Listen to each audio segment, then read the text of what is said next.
Changes कितने type के होते हैं? Types of changes around us. सबसे पहले आता है फिजिकल चेंज। अब फिजिकल चेंज कौन से होते हैं? Physical change does not involve any chemical reaction, any chemical change. अच्छा भैया, अब एग्जांपल दे के बताओ भैया, ये समझ में नहीं आया तो एग्जांपल बताते हैं। Cutting of papers,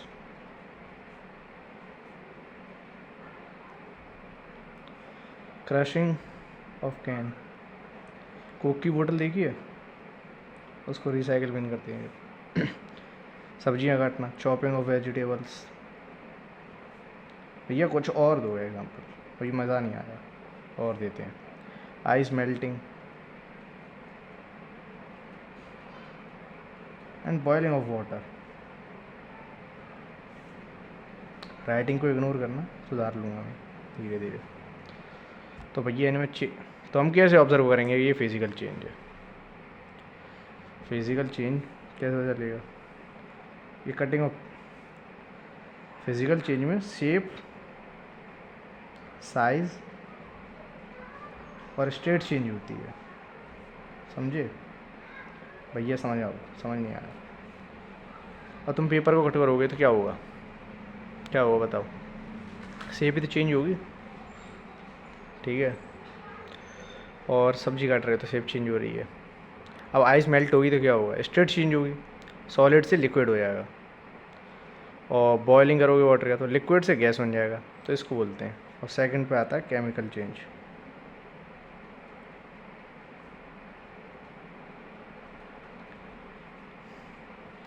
chemical change always involves a chemical reaction। भैया एग्जांपल दे के बताओ। स्पॉइलिंग ऑफ मिल्क, तुमने बहुत बार देखा होगा कि दूध फट जाता है, तो भैया कैसे फटता है? भैया उसमें स्पॉइलिंग की वजह से लैक्टिक एसिड फॉर्म हो जाता है। कौन सा एसिड? Lactic acid. अच्छा भैया, दूसरा कुकिंग ऑफ फूड। भैया इसमें क्या केमिकल चेंज है? ये बिना हीट के बन जाएगा? हीट भी तो केमिकल रिएक्शन है ना। रस्टिंग ऑफ आयरन, भैया इसमें क्या है? कुछ नहीं भाई, मॉइस्चर और ऑक्सीजन इस पर अटैक करते हैं एक साथ मिलके, तो रस्ट लग जाती है आयरन पर। ये भी एक केमिकल चेंज है। भैया डाइजेशन,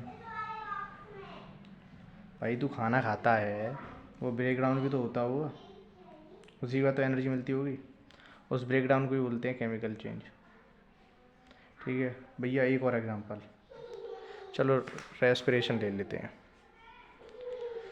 अब भैया रेस्पिरेशन सांस लेना ही नहीं होता भाई। रेस्पिरेशन तुम समझते हो कि सांस लेना, भाई सांस लेना नहीं होता। सांस लेने के साथ साथ तुम्हें, फॉर एग्जांपल तुमने खाना खाया, उसमें कार्बोहाइड्रेट होता है, कार्बोहाइड्रेट अंदर जाएगा, पेट के अंदर जाएगा, पेट के अंदर क्या होगा? ब्रेक डाउन होगा। ब्रेक डाउन किस में होगा? ग्लूकोज में। ग्लूकोज और ग्लूकोज के साथ ग्लूकोज ऑक्सीजन के साथ रिएक्ट करके क्या बनाएगा? एनर्जी, समझे? ये भी केमिकल चेंज है, ठीक है भैया, समझ आ गया। चलो अब अपने चैप्टर के नेम पे आते हैं। Chemical reaction. भैया केमिकल रिएक्शन क्या होती है? सुन के डर लग रहा है। Chemical reaction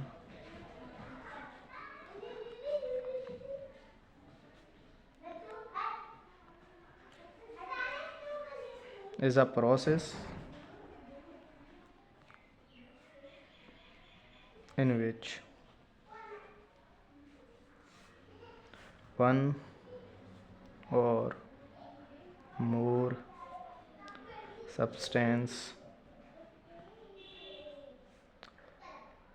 are transferred into new substance. भैया समझाओ, समझ नहीं आया, अभी समझाता हूँ। Through the breaking and forming new bonds of chemical bonds. भैया समझाओ। अच्छा, एग्जाम्पल से समझाओ। चलो एग्जाम्पल से समझो। हाइड्रोजन एक एलिमेंट है, ठीक है, और ऑक्सीजन भी एक एलिमेंट है। दोनों को मिक्स किया तो क्या बनेगा? वाटर बनेगा। इसको बोलते हैं केमिकल रिएक्शन। एक और भैया, एक और एग्जांपल, ठीक है, एक और एग्जांपल ले लो। मैग्नीशियम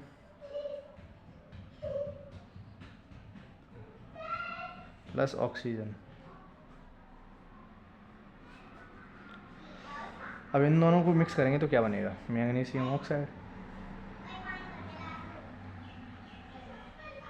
ये भी एक केमिकल रिएक्शन है।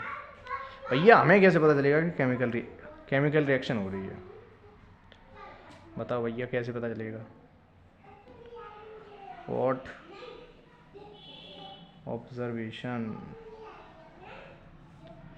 Can we see during the chemical reaction? During a chemical reaction. हाँ भैया बताओ, हमें कैसे पता चलेगा केमिकल रिएक्शन हो रही है? सबसे पहले भाई सुन, क्या होगा? Change in state, state change हो जाएगी।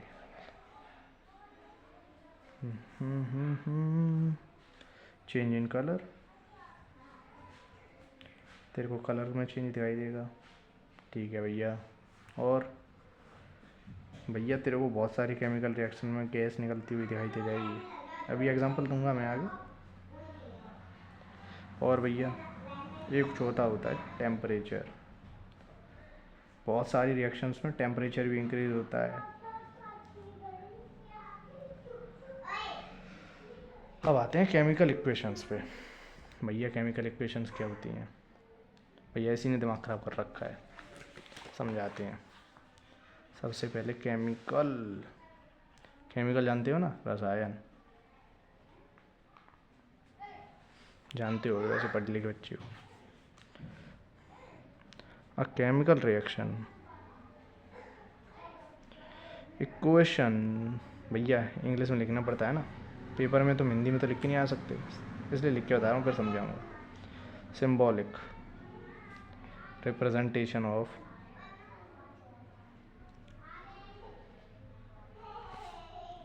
a chemical reaction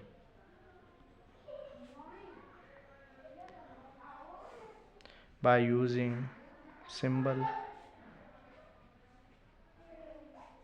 and formulas। भैया समझाओ, समझ नहीं आया? फॉर एग्जाम्पल समझाओ भैया, यार क्या फालतू में पढ़ा रहे हो? अभी मैंने तुम्हें एक एग्जाम्पल दिखाया था, ये रहा, ये दिख रहा है ना? इसको बोलते हैं वर्ड इक्वेशन। यहाँ पे लिख के दे दे रहा हूँ, वर्ड इक्वेशन, ठीक है। अब hydrogen plus oxygen equal to water. भाई इसी चीज़ को सिंबल्स में लिखने को बोलते हैं केमिकल इक्वेशन। समझ आ रही है? अब भैया कैसे लिखेंगे? भैया H का क्या होता है? हाइड्रोजन का क्या होता है? H2। इसका क्या होता है? O2। इसको क्या बोल देते हैं? H2O। समझ रहे हो? ठीक है भैया, एक और एग्जांपल, ठीक है। तो भैया तुम्हारे लिए एक और, मैग्नीशियम प्लस ऑक्सीजन से क्या बनता है मैग्नीशियम ऑक्साइड। ठीक है भैया, इसे इक्वेशन में लिख के दिखाओ तभी मानेंगे। ठीक है भाई, लिख देते हैं तुम्हारे। ठीक है, एम जी, मैग्नीशियम का सिंबल क्या होता है एम जी, ऑक्सीजन का O2, क्या बनेगा MgO। समझ में आया भैया, ये तो समझ में आ गया। ठीक है, अब सुनो, ये जो इधर से प्रोडक्ट, इसको क्या बोलेंगे प्रोडक्ट भैया। ठीक है, समझ आ गया भैया। ये भाई दो रिएक्टेंट हैं, ये रिएक्टेंट क्या होते हैं बताऊंगा अभी। रिएक्टेंट वो होते हैं जिनसे फॉर एग्जांपल दो चीज़ों को मिलाकर एक प्रोडक्ट बनाए, उसको रिएक्टेंट बोलते हैं। दो या तीन से रिएक्टेंट क्या होता है भैया भाई, रिएक्टेंट क्या होता है, रिएक्टेंट क्या होता है भाई, रिएक्टेंट रिएक्टेंट भाई कुछ नहीं होता है। प्रोडक्ट से बनने से पहले जो होता है उसको रिएक्टेंट कहते हैं। कि भैया कैसे, हमें तो अंग्रेजी बताओ भैया, अंग्रेजी में लिख के आए हैं हम पेपर में। अच्छा भाई, तेरे को इंग्लिश में सिखाते हैं भाई। रिएक्टेंट बताओ मैं बच्चों को।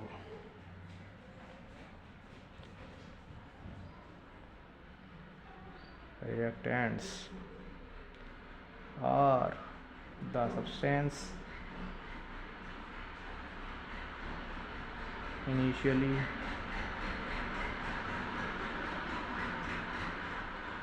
present in present before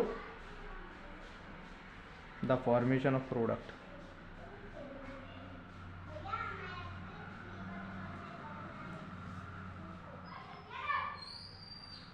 या फिर तुम ये भी लिख सकते हो बिफोर द रिएक्शन, रिएक्शन होने से पहले जो कुछ भी आपके पास था उसको रिएक्टेंट कहते हैं। जो कुछ सब्सटेंस, ये सब्सटेंस है एक सब्सटेंस ये है, तो ये कितने हुए, एक रिएक्टेंट ये हो गया, एक रिएक्टेंट ये हो गया, तो कितने रिएक्टेंट हुए दो। तो समझे ना, दो रिएक्टेंट हैं, दो रिएक्टेंट को मिलकर क्या बनना, एक प्रोडक्ट। अपने फाइनल रिजल्ट को क्या बोलते हैं, प्रोडक्ट। फाइनल रिजल्ट, रिएक्शन के बाद जो फाइनल रिजल्ट आता है उसको बोलते हैं प्रोडक्ट। समझे। ठीक है भैया, रिएक्ट प्रोडक्ट की और डेफिनेशन बता दो भैया। ठीक है भाई, प्रोडक्ट की बताते थे। और जो अपने आप को 30 मार्क खान समझ रहे हो ना कि भैया ये तो हमको सब कुछ आता है, आगे आगे बढ़ो, भाई सुनो, ये छोटी छोटी टर्म्स होती है ना, इनको बहुत अच्छे से पढ़ोगे, आराम से चैप्टर समझ में आएगा।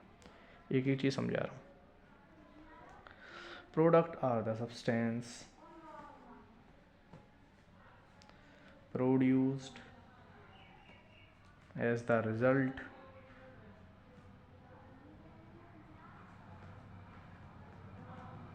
of the reaction।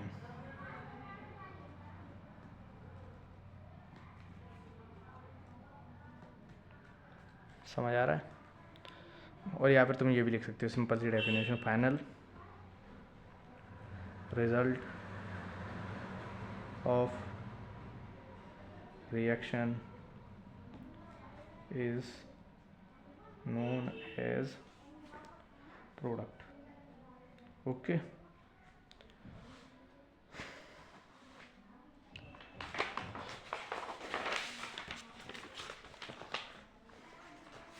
भाई उसके बाद एक टॉपिक आता है बैलेंस इक्वेशन। हाँ बैलेंस इक्वेशन तुम्हें समझाते हैं। Balanced chemical equation. ठीक है भैया, ये क्या होता है समझाता हूँ। पहले इंग्लिश में लिख के समझाऊँ या फिर वैसे भी समझाता हूँ। चलो इंग्लिश में लिखा देता हूँ डेफिनेशन, फिर समझ लेना। An equation in which the number of atoms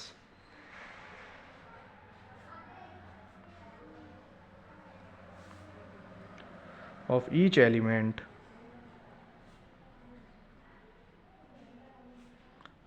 in the reactants and product and product are same,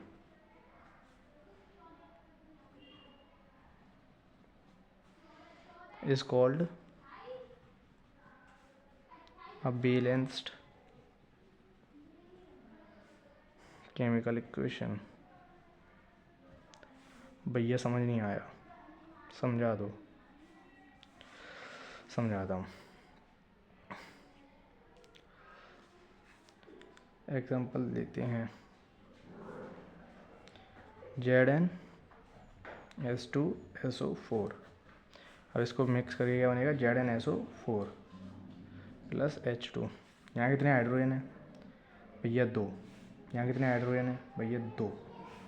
ये बैलेंस है, ठीक है। यहाँ पे कितने Zn है, कितने जिंक है भैया, 1। यहाँ पे कितने Zn है भैया, 1, ठीक है।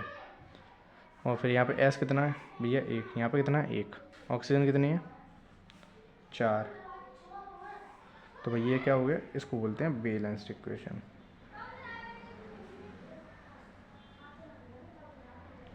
अब एक और एग्जांपल लेते हैं, 2 Fe plus H2O, Fe2O4 plus H2। यहाँ पे आयरन कितनी है, 1 भैया। यहाँ पर 2। हाइड्रोजन कितने हैं भैया, 2 हैं भैया। यहाँ पे भी 2 हैं, ठीक है। यहाँ ऑक्सीजन कितना भैया, 1। यहाँ 4। तो ये अनबैलेंस्ड है, दिख रहा है ना तुम्हें, अनबैलेंस्ड रिएक्शन है भैया। ये सब तो ठीक है, पहले ये बताओ कि हमें ये रिएक्शंस बैलेंस करने की ज़रूरत क्यों पड़ती है भाई, समझाता हूँ, सीखो। Why do we need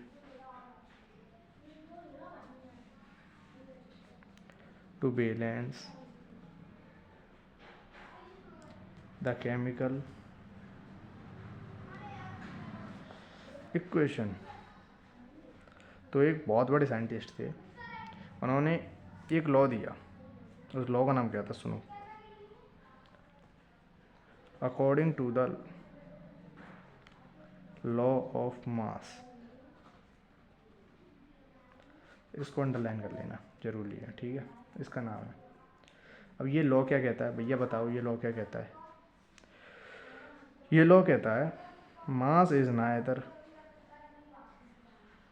is नहीं, can, mass can neither be created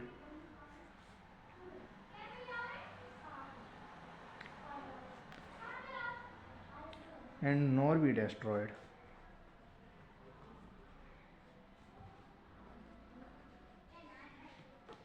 in a chemical reaction।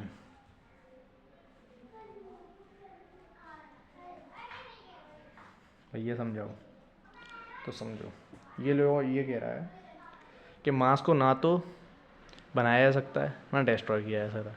भैया एग्जांपल, चौक देखिए, तुम चौक को तोड़ते हो तो वो 2 पार्ट में डिवाइड हो जाता है, फिर और तोड़ते हो तो और छोटे में, और तोड़ते हो और छोटे में, और तोड़ते हो और छोटे में, और तोड़ते हो और छोटे में। एक टाइम ऐसा आता है कि उतना छोटा टूटने लग जाता है कि तुम उसको तोड़ते हो और वो नीचे जाता है, फिर वो दिखाई नहीं देता है। ऐसा आता है ना, पर वो डिस्ट्रॉय थोड़ी ना होता है। अब और शब्दों में समझो, तो भैया इसकी इसमें क्या ज़रूरत,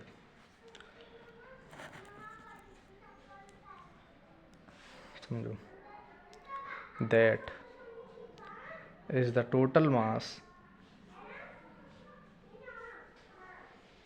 of the element in product of chemical reaction has to be equal to the mass of total mass of the element present in reactant।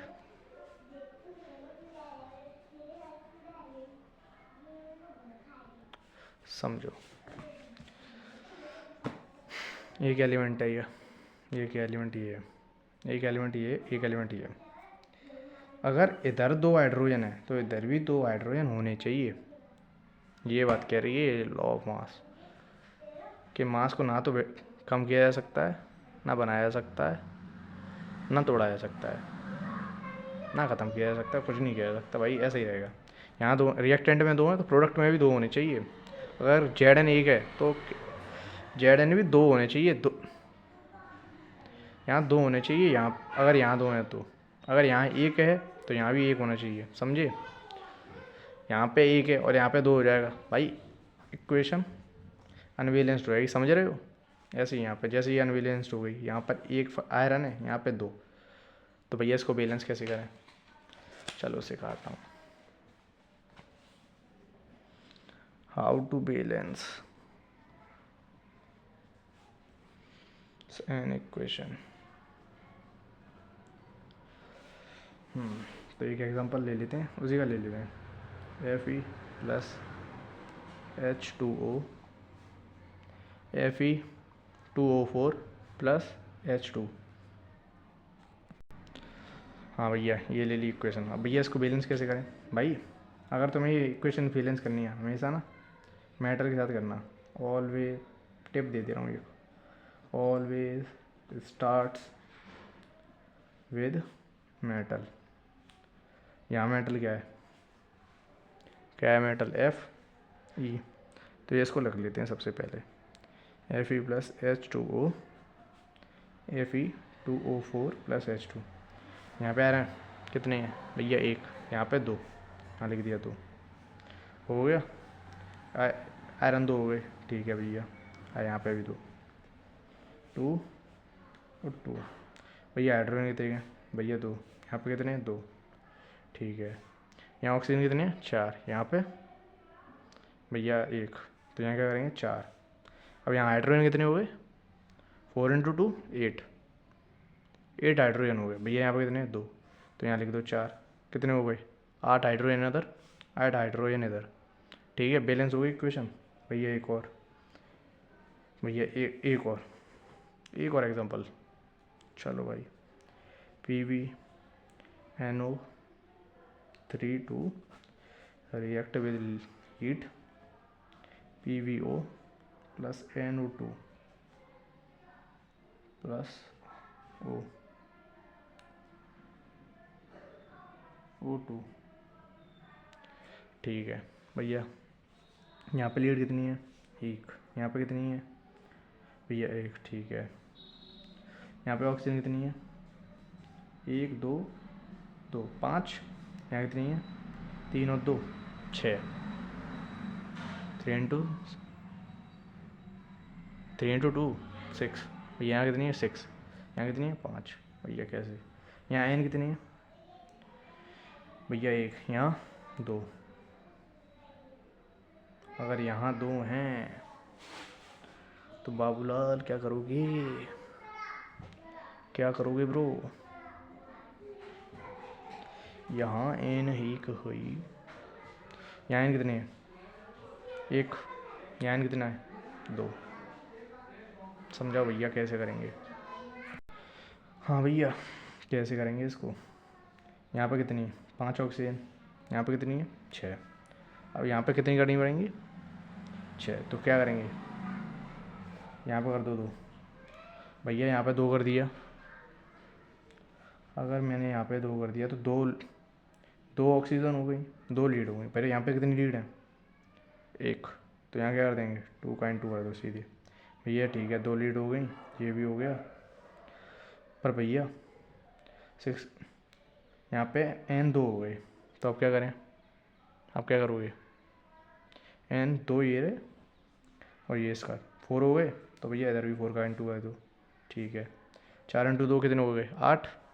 Oxygen कितनी हो गई 8 प्लस 2 और इधर 2, कितनी हो गई भैया 12 ऑक्सीजन हो रही हैं। इधर कितनी है 3 into 2 6, 3 into 6 into 2 12 oxygen, 12 oxygen इधर है, 12 ऑक्सीजन इधर है। बैलेंस हो गई इक्वेशन। 2 लीड 4 4 नाइट्रोजन 4 नाइट्रोजन हो गया, इक्वेशन कंप्लीट। ठीक है भैया, आगे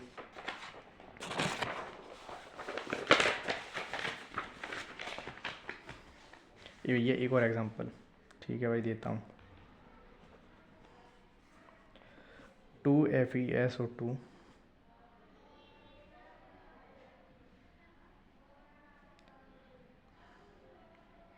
sorry, third example FeS2 plus O2 F2O3 plus SO2। भैया यहाँ आयरन कितने हैं? 2। मैंने क्या बोला था पहले? मेटल से। मेटल के यहाँ पे आयरन, आयरन मेटल है तो यहाँ पे 2 है, तो यहाँ पे सीधे 2 लगा दो। Fe2S2O2 Fe2O3।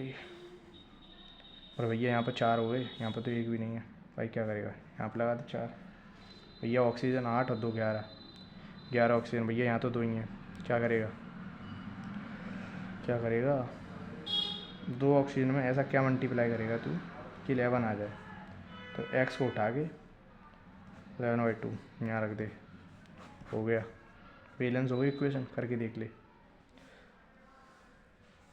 2 oxygen, 2 iron 2 iron भैया, 4 सल्फ़र 4 सल्फ़र, 11 ऑक्सीजन, 4 और 8 3 11, 11/2 5.5, 5 इंटू 2 कितने हो गए? 5 इंटू 2 कितने हो गए भाई? 11।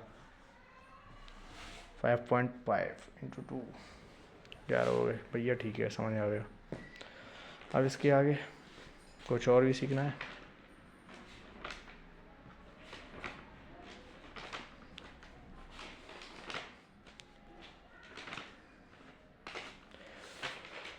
एक टॉपिक और पढ़ो आज, मोर इन्फॉर्मेशन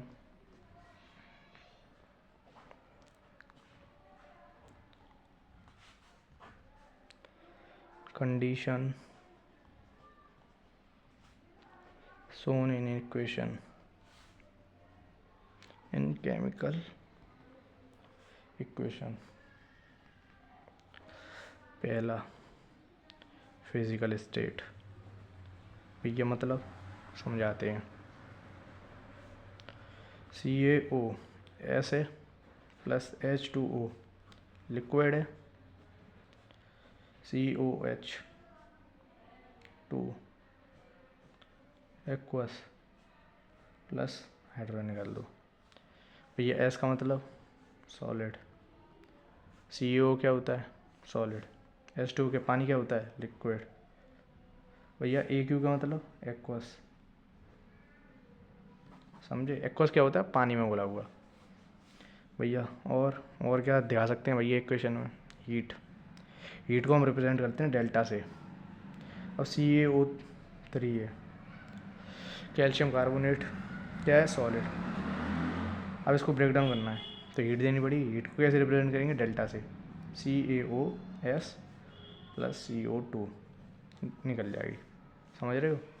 तीसरा भैया और क्या रिप्रेजेंट कर सकते हैं? सनलाइट। भैया सनलाइट को कैसे रिप्रेजेंट करेंगे? 2AgBr silver bromide.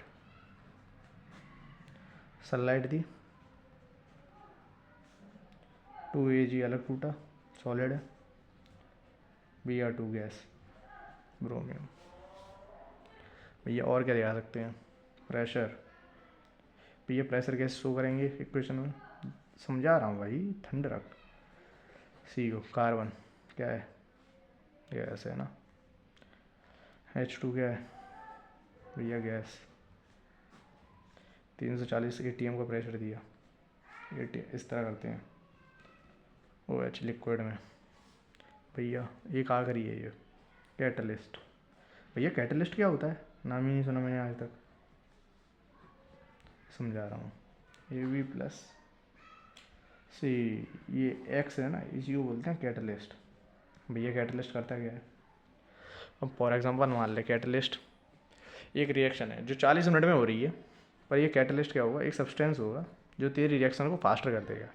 जो 40 मिनट में हो रही होगी उसको 20 में कर देगा, अज्यूम कर ले 20 में कर देगा, या फिर 5 मिनट में कर देगा।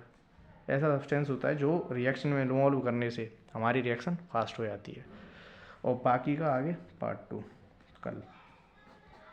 ओके, कोई भी डाउट हो तो कमेंट में पूछ लेना।